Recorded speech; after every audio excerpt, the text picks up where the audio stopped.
नमस्कार बच्चों, मेरा नाम है राहुल और आप देख रहे हैं मैथमेटिक्स क्लास अर्थशास्त्र 030 कक्षा 11 2022-23 और आपका 80 अंक का और परियोजना जो आपका प्रोजेक्ट होगा 20 नंबर। प्यारे बच्चों, बहुत कमेंट करके आप बता रहे थे कि सर आप इकोनॉमिक्स का हिंदी माध्यम में सिलेबस देखो, इकोनॉमिक्स का हिंदी माध्यम सिलेबस दे दो। तो ठीक है, तो जैसे ही मेरे पास इकोनॉमिक्स का हिंदी माध्यम मैंने कर लिया है तो मैं क्यों ना फिर आपको दे दूं, जिसको आप हिंदी में अर्थशास्त्र बोलते हैं। अर्थ का मतलब पैसा, शास्त्र का मतलब पढ़ाई, मतलब पैसों की पढ़ाई। तो चलिए, जब इसे आप पढ़ेंगे तो सर आपको बहुत अच्छे समझाएंगे। खंड क और खंड ख, इसका मतलब दो भाग में आपकी किताबें हैं, इसमें भी दो। कौन जा रहा है भैया? खुद परेशान, दूसरों को परेशान करते हैं, कोई बात नहीं।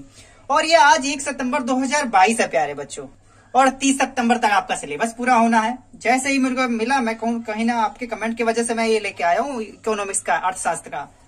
और ये टर्म फर्स्ट का ही है, टर्म फर्स्ट के लिए ये ओनली, ठीक है। सेकंड टर्म के लिए और भी आपके होंगे, उसे आप देखिएगा। तो सबसे पहले भाग क देख लेते हैं। भाग क में क्या क्या पढ़ेंगे वो भी मैं आपको दिखा दूंगा। फिलहाल भाग क में कौन कौन से पाठ पढ़ने हैं। अर्थशास्त्र में सांख्यिकी और इसका यूनिट 1 प्रस्तावना, यूनिट 2 आंकड़ों का संग्रहण, व्यवस्थीकरण और प्रस्तुतिकरण। ये दोनों चैप्टर कितने के आएंगे? 15 नंबर के आएंगे, ठीक है। और यूनिट 3 सांख्यिकी, उपकरण और निर्वाचन, ये आपका 25 नंबर का है आपका।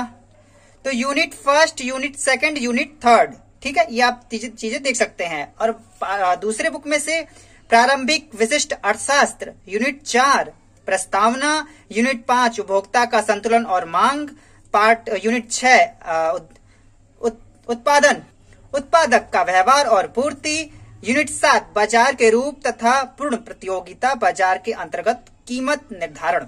ये चीजें आपको पढ़नी है।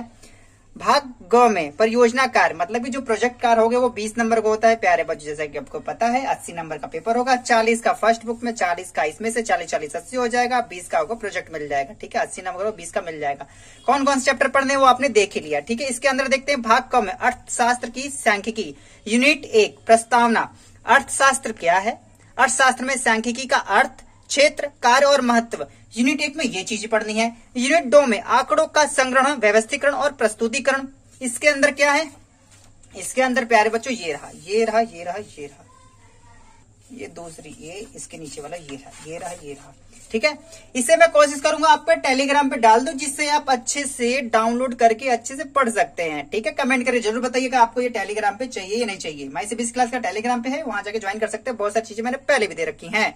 आंकड़ों का संग्रहण, आंकड़ों के स्रोत, प्राथमिक तथा द्वितीयक, आधारभूत आंकड़ों कैसे एकत्र किए जाते हैं, निर्देश की अवधारणा के साथ आंकड़ों एकत्रित करने की विधियां, मतलब कितनी सारी विधियां होती है, किस प्रकार से आंकड़े एकत्रित करते हैं, सामने जाके एक ऑनलाइन करते हैं, ठीक है। कई प्रकार के आंकड़े हम एकत्रित करते हैं कई प्रकार से। द्वितीयक आंकड़ों के कुछ महत्वपूर्ण स्रोत, भारत की जनगणना और राष्ट्रीय प्रतिदर्शन सर्वेक्षण संगठन।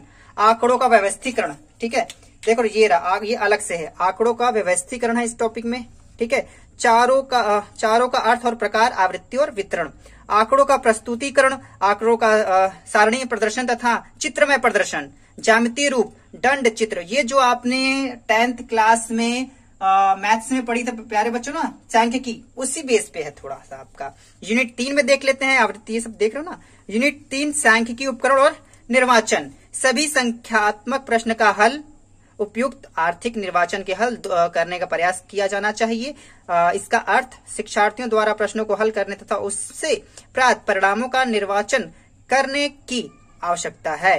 केंद्रीय प्रवृत्ति की माप, सहबंध और अर्थ और अभिलक्षण, प्रकरण आरेख, सहबंध की माप, काल पर्यसन विधि, दो चर वर्गीय आकरण। और अगला क्या है?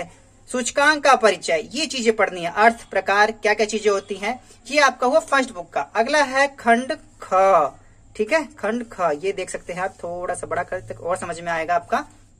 प्रारंभिक विशिष्ट अर्थशास्त्र। विशिष्ट अर्थशास्त्र तथा समिष्ट अर्थशास्त्र का अर्थ सकारात्मक और आदर्शात्मक अर्थशास्त्र, ठीक है। और ये अर्थव्यवस्था, एक अर्थव्यवस्था क्या है, ठीक है। एक अर्थव्यवस्था की केंद्रीय समस्याएं क्या, कैसे, किसके उत्पादन किया जाता है, उत्पादन संभावना वक्र और अवसर लागत, ठीक है। यूनिट 5 में उपभोक्ता का संतुलन और मार्ग, उपभोक्ता संतुलन, ठीक है। और इसके अंदर उपयोगिता, सीमांत उपयोगिता का अर्थ, घटती हुई सीमांत उपयोगिता का नियम, ठीक है। ये सब चीजें आपके प्यारे बच्चों सिलेबस में है, पहले बता रहा हूं मैं आपका। उपभोक्ता संतुलन अधिनियम वक्र, ठीक है, विश्लेषण, उपभोक्ता बजट, बजट सेट और बजट रेखा, उपभोक्ता प्राथमिकताएं, ठीक है, ये सब चीजें आपके टॉपिक में है। मांग, बाजार निर्धारक, मांग अधिसूची, मांग वक्र, इसका ढलान, मान वक्र, संचालन और खिंचाव, ठीक है। तो मांग की कीमत लोच, मांग की कीमत लोच को प्रभावित करने वाले कारक, मांग की कीमत लोच की माप, प्रतिशत विधि और कुल व्यय विधि। यूनिट 6 पे क्या करना है? यूनिट 6 पे है प्यारे बच्चों, यहाँ से उत्पादक का व्यवहार और पूर्ति। उत्पादन फलन का अर्थ अल्पकाल और दीर्घकाल में क्या फर्क पड़ता है, ठीक है। लागत, अल्पकालीन लागतें, कुल लागत, स्थिर लागत, पारिवारिक लागत, परिवर्तन लागत, औसत लागत, कई प्रकार के लागत होते हैं आपके। उत्पादन का संतुलन, अर्थ सीमांत आगमन, सीमांत लागत के संदर्भ में उत्पादन संतुलित का शर्तें, ये चीजें हैं आपकी। और आपका ये हो जाता है इसके बाद पूर्ति बाजार, पूर्ति के निर्धारण, पूर्ति अनुसूची, पूर्ति वक्र, ढलान, ठीक है, ये तो आप देख ही लोगे। यूनिट 7 में देखते हैं। यूनिट 7 क्या है प्यारे बच्चों? आपका बाजार के रूप तथा पूर्ण प्रतियोगिता, बाजार के अंतर्गत कीमत निर्धारण सामान्य अनुप्रयोग के साथ, पूर्ण प्रतियोगिता विशेषताएं, बाजार संतुलन के निर्धारक, मांग और पूर्ति खिंचाव प्रभाव, मांग की पूर्ति, साधारण अनुप्रयोग, उच्चतम कीमत, निम्नतम कीमत। भाग ख में अर्थशास्त्र की परियोजना, ठीक है, तो आप बाद में देख ही लेंगे इसका। तो प्यारे बच्चों, जो भी मेरे पास चीजें थी वो मैंने आपको प्रोवाइड कर करा दी। ये आपके कमेंट के माध्यम की वजह से मैंने इतना करा है कि आप क्लास 11th कहाँ चला गया बच्चों? क्लास 11th के लिए था ये, देखो क्लास 11th के लिए आपने देखा होगा कि क्लास 11th का ही मैं दिए जा रहा हूँ, लेकिन मैंने इकोनॉमिक्स का नहीं दिया था। कई बच्चों ने कमेंट किया कि भैया क्या सर इकोनॉमिक्स का तो दे दो कम से कम हिंदी माध्यम के लिए। और प्यारे बच्चों, माई सीबीएसई क्लास तो हिंदी माध्यम के लिए डेडिकेटेड है ही। तो माई सीबीएसई क्लास की इस वीडियो को देखने के लिए धन्यवाद। तब तक के लिए जय हिंद, जय भारत।